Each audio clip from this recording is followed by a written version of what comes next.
નમસ્કાર મિત્રો દેશ અને દુનિયાના સુપરફાસ્ટ સમાચારમાં તમારું સ્વાગત છે। શું તમને જાણીને નવાઈ લાગશે કે તરબૂચથી પણ મોત થઈ શકે છે? કદાચ આ મોટો દાવો પણ હોઈ શકે છે। તરબૂચથી થજો સાવધાન। મુંબઈમાં તરબૂચ ખાવાથી એક જ પરિવારના 4 લોકોના મોતના સમાચાર બાદ દિલ્હી અને આસપાસના વિસ્તારોમાં લોકોમાં ફાડ પડી ગઈ છે। અન્ય મહત્વના સમાચારની વાત કરીએ તો એસી બ્લાસ્ટની ઘટના। નોઈડામાં એસીનું કોમ્પ્રેસર ફાટવાની ઘટના બની છે। ગરમીમાં એસી વાપરતી વખતે સાવચેતી રાખવાની સલાહ આપવામાં આવી છે। અન્ય મહત્વના સમાચારની વાત કરીએ તો બજાજ ફાઇનાન્સના બોર્ડમાંથી રાજીવ બજાજ રાજીનામું આપશે અને કંપનીએ તેના રોકાણકારોને શેર દીઠ ₹6 ડિવિડન્ડ આપવાની જાહેરાત કરી છે। અન્ય મહત્વના સમાચારની વાત કરીએ તો ઇન્સાનના મગજ પર રિસર્ચ। એક વૈજ્ઞાનિક રિસર્ચ મુજબ જો કોઈ જૂઠ વારંવાર બોલવામાં આવે તો આપણું મગજ તેને ધીમે ધીમે સાચું માનવા લાગે છે। અન્ય મહત્વના સમાચારની વાત કરીએ તો મધ્યપ્રદેશમાં દારૂના ભાવ પર નિયંત્રણ। હવે દારૂની દુકાનો પર QR કોડ દ્વારા ભાવ ચેક કરી શકાશે, જેથી ગ્રાહકો પાસેથી વધુ પૈસા વસૂલી ન શકાય।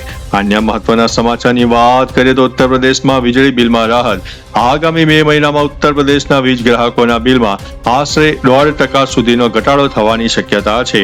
અન્ય મહત્વના સમાચારની વાત કરીએ તો રાજસ્થાનમાં ફ્રી તીર્થયાત્રા। રાજસ્થાન સરકાર 6,000 વરિષ્ઠ નાગરિકોને નેપાળની મફત હવાઈ તીર્થયાત્રા કરાવશે, જે માટે ટૂંક સમયમાં ઓનલાઈન પોર્ટલ શરૂ કરવામાં આવશે। અન્ય મહત્વના સમાચારની વાત કરીએ તો બિહારમાં નોકરીઓની ભરતી। બિહાર કેબિનેટની બેઠકમાં 31,000 નવી નોકરીઓની ભરતીને મંજૂરી આપવામાં આવી છે, જેમાં પોલીસ અને ઉચ્ચ શિક્ષણ વિભાગનો સમાવેશ પણ થાય છે। અન્ય મહત્વના સમાચારની વાત કરીએ તો શિક્ષણની CBSE બોર્ડનું 12મા ધોરણનું પરિણામ આજે 30 એપ્રિલના રોજ જાહેર નહીં થાય, તેની નવી તારીખ ટૂંક સમયમાં જાહેર કરવામાં આવશે।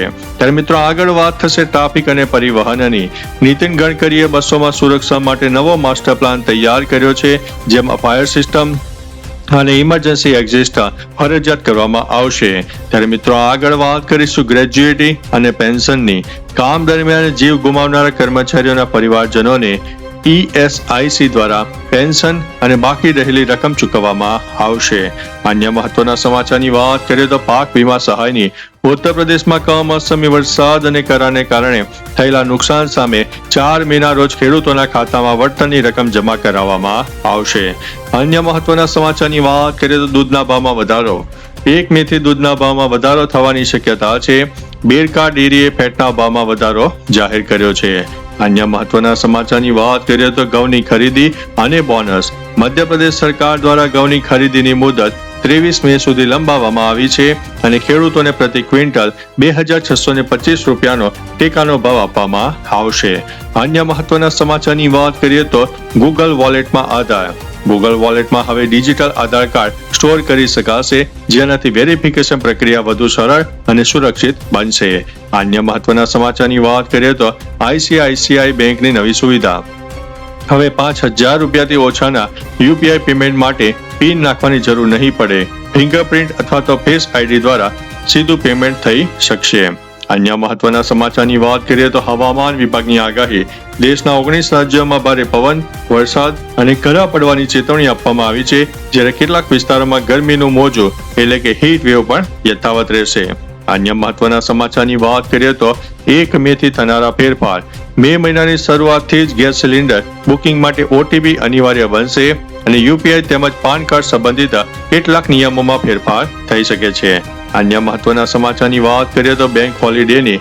મે મહિનામાં અલગ અલગ તહેવારો અને શનિવાર રવિવારના કારણે કુલ 12 દિવસ બેંકો બંધ રહેશે। અન્ય મહત્વના સમાચારની વાત કરીએ તો PM ખાતાની સુવિધા। EPFO દ્વારા પ્રાપ્તિ પોર્ટલ લોન્ચ કરવામાં આવશે, જેનાથી બંધ પડેલા જૂના PF ખાતાઓને આધાર કાર્ડ દ્વારા સરળતાથી ટ્રેક કરી શકાશે। અન્ય મહત્વના સમાચારની વાત કરીએ તો ફ્રી સ્કૂલ બેગ। ઉત્તર પ્રદેશમાં ધોરણ 1 થી 8ના વિદ્યાર્થીઓને મફત સ્કૂલ બેગ આપવામાં આવશે। આ માટેના પૈસા સીધા વાલીઓના ખાતામાં જમા થશે।